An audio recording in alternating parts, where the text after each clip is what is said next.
50 гектар алқаптан 100 тонна өнімге үміт бар. Бірақ мол өнім алу үшін су тапшы.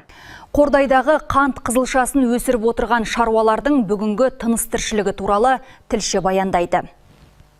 Мол өнім алу үшін су мен техника, тынымсыз еңбек пен уақыт қажет. Осындай талаппен өсірілетін қант қызылшасы Қордай ауданында тек бір ауылдық округте ғана өндіріледі екен. Қордай ауданы бойынша қант қызылшасы тек Сарбұлақ ауылдық округінде өсіріледі екен. Мұна тұрған 50 гектар алқаптан жыл сайын 70-80 тонна қант қызылшасы өндірілетін көрінеді. Әдетте мұндай бастамалар ауыл шаруашылығының көркеюіне септігін тигізеді. Егіншілікте негізгі мәселе су тапшылығы дейді шаруа. Суды Шу өзенінен 3 шақырым жерден сорғымен тартып әкелетін ол, электр энергиясына кететін шығынды айтарлықтай көп деп отыр. Арнайы арна болғанымен тапшылық азаяр емес.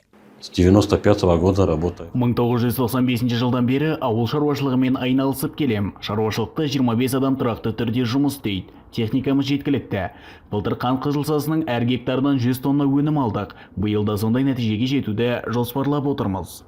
Қант қызылшасын өсіру оңай шаруа емес. Дегенмен еңбек пен тәжірибені ұштастырған сарбұлақтық шаруалар биыл да мол өнімнен үмітті. Ал су мәселесі шешімін тапса, бұл дақылдың көлемін ұлғайтуға мүмкіндік бар.